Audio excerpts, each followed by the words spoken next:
Hi friends, welcome to fun with numbers. ఇక్కడ మీరు మ్యాథ్స్ని ఈజీగా సింపుల్గా నేర్చుకుంటారు. ఓకే, ఈరోజు మన టాపిక్ వచ్చేసి కరణీయ సంఖ్యలు అనమాట.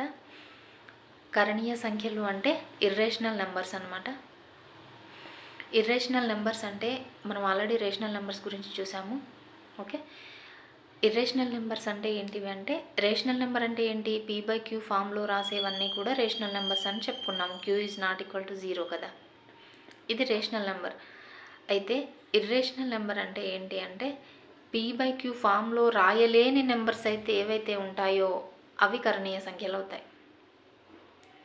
ఓకే, అంటే ఆ నెంబర్ని p/q ఫామ్లో రాయలేకుండా ఉండే నెంబర్స్ అన్నమాట. ఆ నెంబర్స్ని కరణీయ సంఖ్యలు అని అంటారు. అంటే ఇవేంటి అంటే అంతము కావు. అంటే ఇప్పుడు ఒక ఎగ్జాంపుల్ చూస్తే మీకు ఈజీగా అర్థం, అంటే అంతం కానీ ఆవర్తితం కానీ నెంబర్స్ అన్నమాట, అవి కరణీయ సంఖ్యలు. అంటే ఇప్పుడు మనము సమ్ 6/3 తీసుకున్నాం అనుకోండి. ఇక్కడ చూడండి, 3 2 6, ఇదేమైంది, అంతం అయ్యింది. ఓకే, ఈ ఫామ్లో ఉంది. ఆ తర్వాత మనము సమ్ ఇంకేదైనా అంతం కానీ ఆవర్తిత దశాంశ భిన్నం ఏదైనా తీసుకున్నాం అనుకోండి. ఇప్పుడు చూడండి, ఇది 0.4 బార్ ఉంది. అంటే ఇక్కడ ఏంటి, 4 బార్ అంటే ఈ 4 అనేది రిపీట్ అవుతా ఉంది, అంటే ఆవర్తితం అవుతూ ఉంది కదా. అంటే ఈ 4 అనేది రిపీట్ అవుతుందని తెలిపేదే కదా బార్. అంటే 4 అనేది రిపీట్ అవుతుంది కాబట్టి ఇది అంతం కానీ ఆవర్తిత దశాంశం అని అన్నాం మనం. ఓకేనా, ఇదేమో అంతమయ్యే దశాంశం, ఇదేదో అంతం కాని దశాంశం అని అంటాం కదా. అయితే ఈ నెంబర్స్ ఏంటి అంటే, ఇవి అంతము కావు, ఆవర్తితము కావు. అంటే ఇప్పుడు చూడండి, ఎగ్జాంపుల్ ఒక పై అనే నెంబర్ ఉందనుకోండి. ఇప్పుడు చూడండి, దీని నెంబర్ 3.1457 ఇట్లా అన్ని నెంబర్స్ ఏ నెంబర్ రిపీట్ అవుతుంది, మనం దేని మీద బార్ పెట్టాలన్నా మనకు తెలియదు అన్నమాట.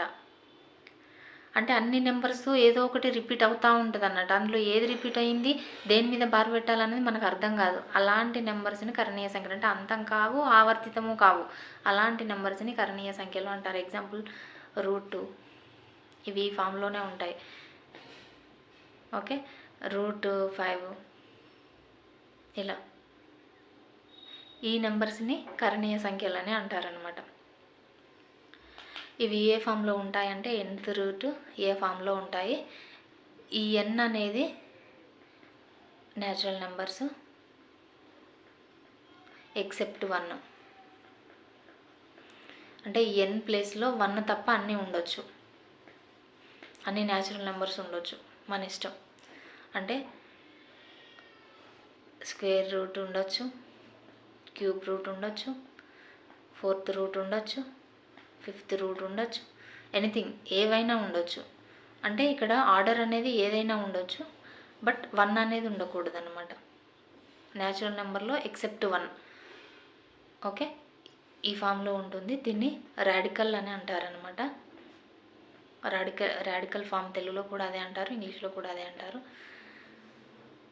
ఓకేనా, దీన్నేమో రాడికెంట్ అని అంటారు, ఏని.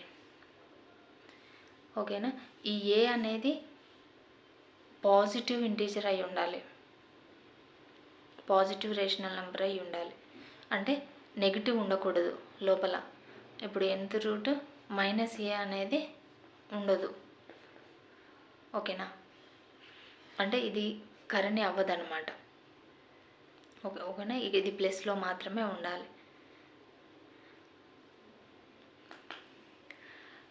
కరణీయ సంఖ్యల మీద ఇంకా అకరణీయ సంఖ్యల మీద క్వశ్చన్ అనేది కంపల్సరీ వస్తుంది ఎగ్జామ్ పాయింట్ ఆఫ్ వ్యూలో, చాలా ఇంపార్టెంట్. అండ్ ఇంకా ఇక్కడ ఇంకొకటి ఏంటి అంటే, ఈ కరణీయ సంఖ్యల్ని ఇంకా అకరణీయ సంఖ్యల్ని ఎడిషన్, సబ్ట్రాక్షన్, మల్టిప్లికేషన్, డివిజన్స్ అన్నీ కూడా చేయొచ్చు.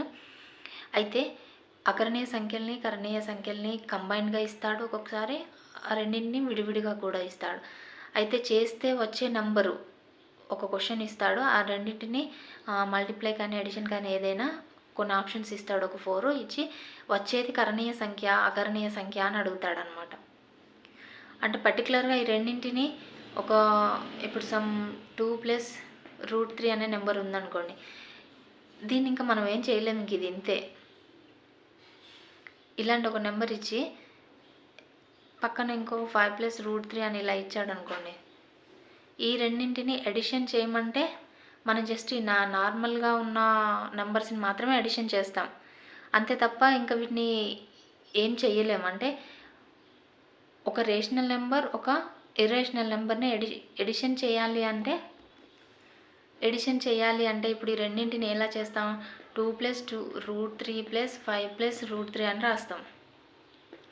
రాస్తే 2 + 5 7 + √3 2√3 అంతే. ఇంతకు మించి ఇంకా దీన్ని ఏం చేయలేము ఇక. అంటే వచ్చేది అకర్ణీయ సంఖ్య కరణీయ సంఖ్య అని అడిగితే ఇది ఖచ్చితంగా కరణీయ సంఖ్యే, అకర్ణీయ సంఖ్య కాదు, ఎందుకంటే ఈ ఫామ్లో ఉంది కదా. ఓకేనా. మరి ఇక్కడ రేషనల్ నెంబర్ ఉంది కదా అంటే ఈ టోటల్ నెంబర్ కూడా కరణీయ సంఖ్య కిందకే వస్తుంది. ఓకేనా. అలా కాకుండా ఇప్పుడు సమ్ 16 అనే నెంబర్ ఉందనుకోండి, ఇప్పుడు ఇది కరణీయ సంఖ్య అకరణీయ సంఖ్య అంటే ఖచ్చితంగా అకరణీయ సంఖ్యే, ఇది కరణీయ సంఖ్య అవ్వదు. ఎందుకంటే ఇది ఇక్కడ ఆర్డర్ మెన్షన్ చేయకపోతే ఇది 2 ఉన్నట్టు లెక్క. ఓకే. అంటే దీన్ని రూట్ లోపల ఏమని రాసుకోవచ్చు, 4 × 4 అని రాసుకోవచ్చు. సో రూట్ లోపల 2 టైమ్స్ ఉంటే బయటకి 1 టైం వస్తుంది కదా, కాబట్టి ఇది 4 అవుతుంది. ఈ 4 అనేది ఏంటిది, మనకు రేషనల్ నెంబర్. సో ఇది కరణీయ సంఖ్య కాదు, ఇది అకరణీయ సంఖ్య, కాబట్టి ఇది కూడా కరణి కాదన్నమాట. అర్థమవుతుందా. అలాగే ఇప్పుడు సమ్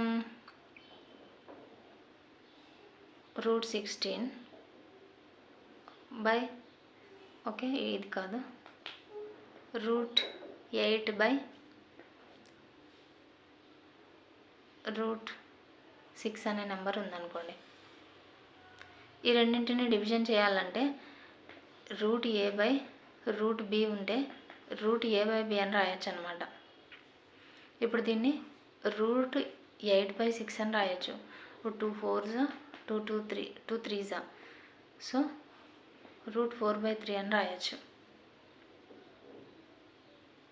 ఓకేనా. మళ్ళీ ఈ 4 అనేది రేషనల్ నెంబరే కాబట్టి దీన్ని బయటకు వస్తే 2 అవుతుంది. సో ఇది 1/3 అవుతుంది, 2√1/3 అనమాట ఆన్సర్.